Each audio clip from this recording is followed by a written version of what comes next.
Alright, it's Liam Bird here, and I just saw a post by Best Info yesterday, and I absolutely had to comment on it, and I figured I'll just make a video, just a quickie. Now here's the post going over how blunt force and power is overrated.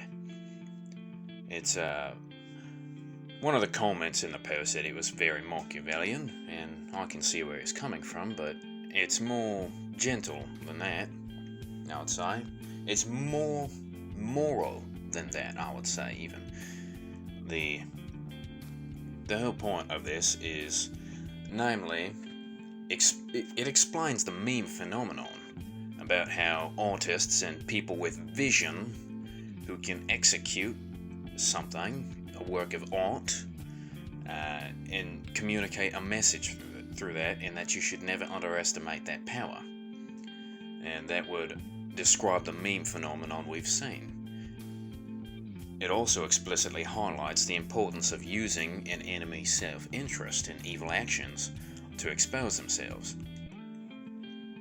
Furthermore, it also goes on about ingratiating yourself onto your enemies to find out the best ways to manipulate them, to defeat them without force. I can see where the Machiavellian comment comes from that alone, but as I'm about to explain, it's a lot more moral than Machiavellianism. Speaking of ingratiating yourself, to infiltrate the ranks and to make use of people, don't forget that Trump had attended the parties of all these politicians and celebrities. He never drank, so he got to see these arrogant fools spill forward all their evil deeds and their drunkard bragging. He heard it all, and I can guarantee you, he remembers it all. For an example of the application of this strategy, look no further than the word of the Lord God itself. I bring you the parable of the wheat and the tares. Matthew 24:43. Another parable put forth unto them, saying, The kingdom of heaven is likened unto a man which hath sowed good seed in his field. But while men slept, his enemy came and sowed tares among the wheat, and went his way. But when the blade was sprung up and brought forth fruit, then appeared the tares also. So the servants of the householder came and said unto him, Sir, didst not thou sow good seed in thy field? From whence then hath it tares? He said unto them, An enemy hath done this.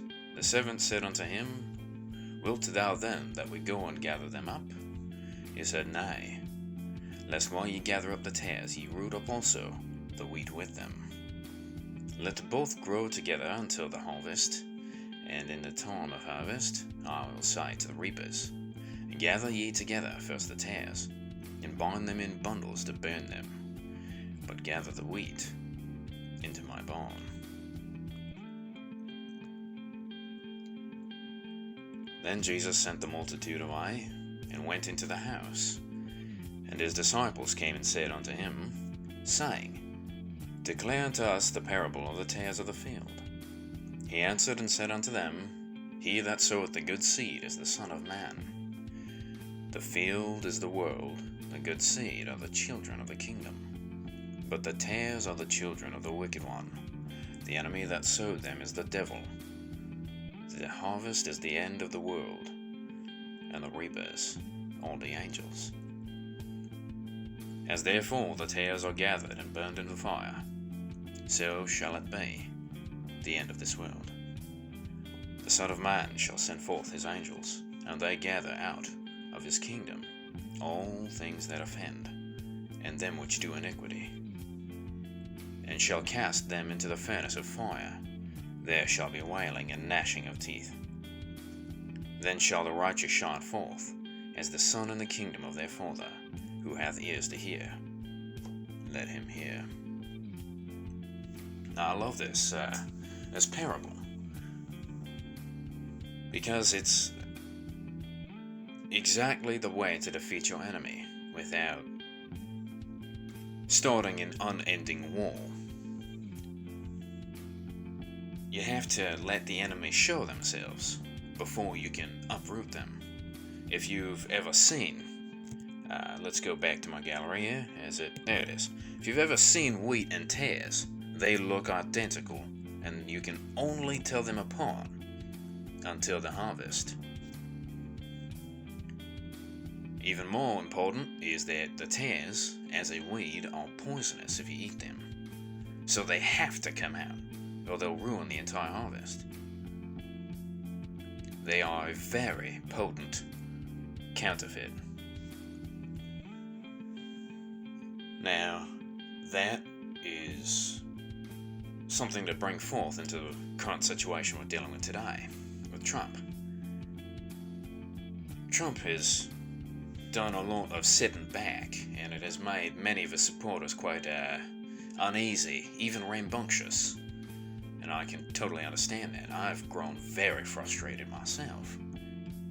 But I can't deny that I do see progress, and most importantly, I see the trap that he's setting forth. Now, gonna rewind a couple of years. You need to be able to root out your enemy. And sometimes, you can't tell apart your enemy. I would like to bring you to, it was a Christmas a couple years ago, or was it just 1 year ago? What happened was, the deep state put out the media on the offense against Trump, as they always have. It's been 24/7. They attacked Trump and said that he's the first president in however long to not visit troops overseas on the holidays. Then, the very next day, Trump was visiting troops overseas for the holidays. Now, when you're president and you're going around doing what you have to do, appointments have to be made ahead of time to set up security, to sweep the area. Everything. A very tight schedule. So that trip overseas had to have been planned months before it happened to properly secure the area and the like. So what does that tell you? Was the media just bullshitting? No. Actually, the deep state, what they had was they had leakers in the White House for years, or at least months up until that point. They had leakers, and Trump couldn't tell them apart. So what Trump did was he gave out information, but he would change specific details. This is an important tactic that we see all the time. He changed specific details that way. Whatever information crept up from wherever held the changed details that were not correct, and you would know who you gave the changed details specifically to. Then you could root out whatever leakers you had. And that's what Trump did. He let the enemy show itself. He let the enemy show its own self-interest. And then he weeded out the leakers in order to not have the leakers, to remove that power from the deep state and the media. And then they went forward to attack him and completely dunked on themselves when Trump did actually happen to go visit the troops overseas. It's phenomenal. And people say he's not playing 4D chess. He's been tweeting the art of war since 2012. Furthermore, he just did what the Bible itself tells one to do. Another example of how smart he is the government lockdown. Remember the budgetary issues and the government lockdown? What Trump accomplished by doing that was, first, he got the Dems to expose their hypocrisy and their lack of care for the American people. Because while people are suffering and the lockdown was happening, and the media was crying about all the government jobs and the like, the Democrats were on holiday. They were on vacation. And I believe Trump pulled the funding to prevent their vacation. I think it was something like that to happen.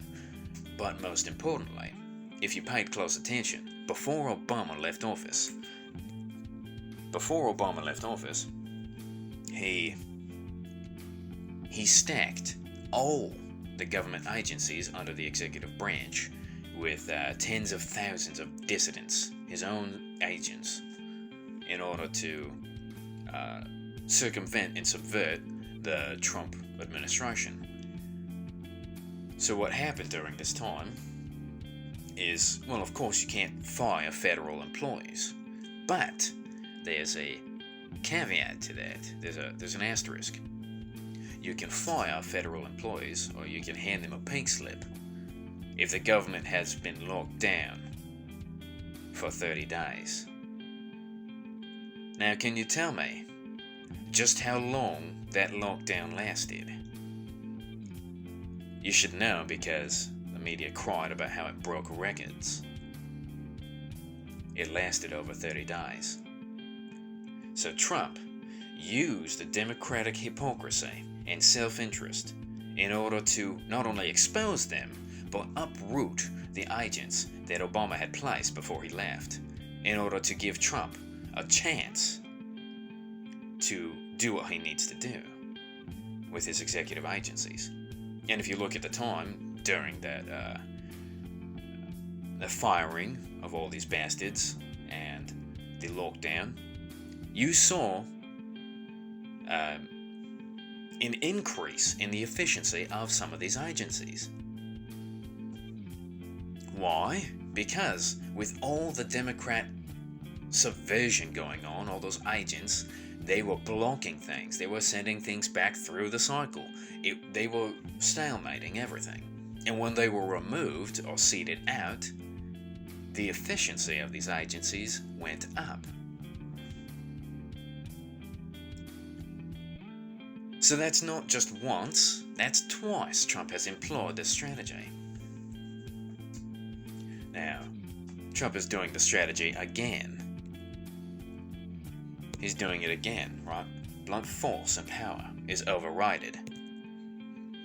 Trump is doing the strategy again in the grand scheme of things.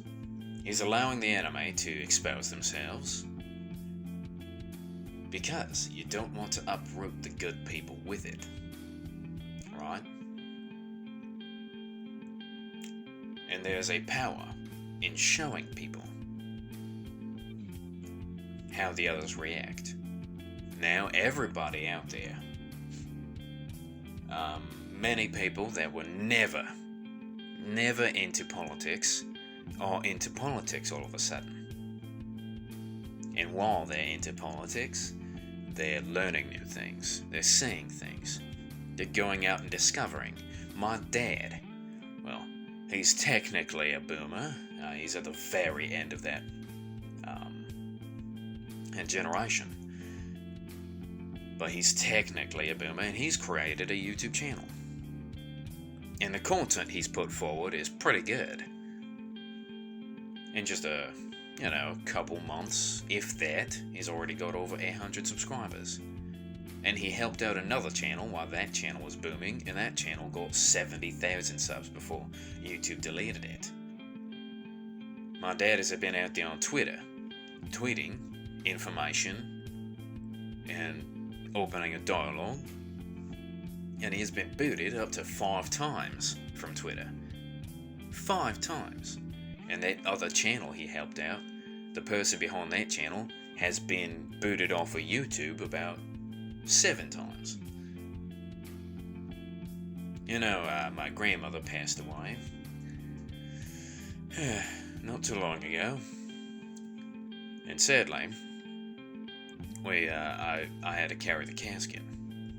Now, I loaded up the casket with my cousins. It was the grandchildren all together that we all did it. I loaded up the casket into that hearse, and we drove out to the cemetery where my grandfather and my uncle rested, along with my aunt.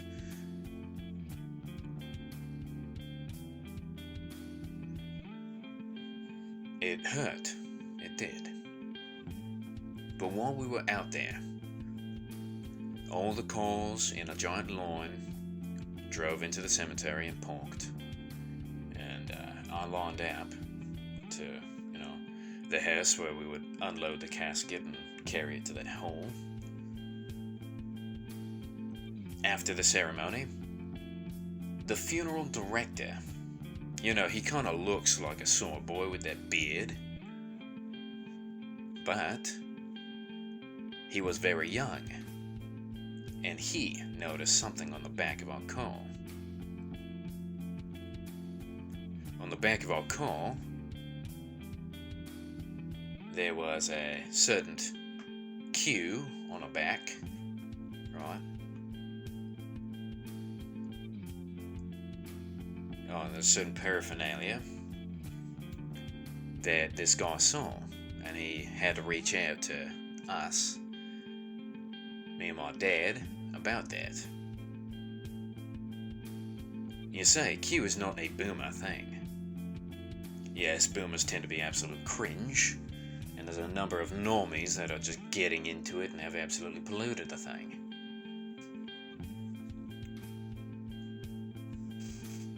But Q is everywhere. The funeral director, just by seeing that, very young lad, just like me.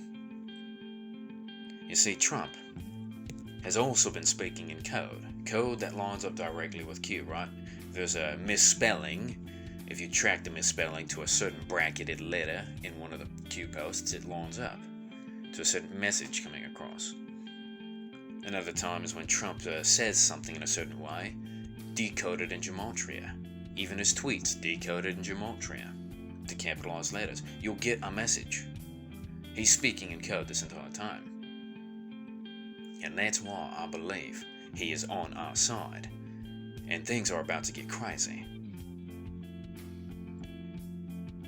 Maybe Trump's setting up the table to use the military to bag in these bastards. Maybe he's gonna use that amendment.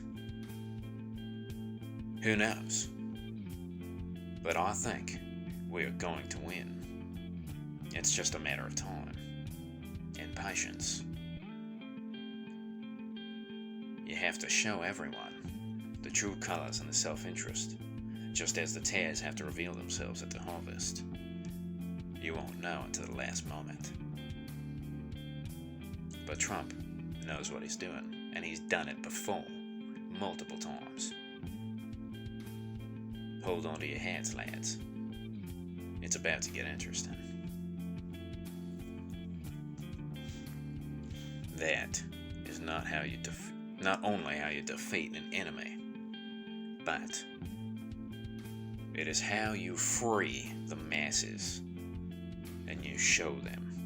Because if there's anything studying the Bible has told me, it is that just knowing the truth alone, the truth is the most powerful gift that you can have. The truth will set you free if you're fortunate enough to find it.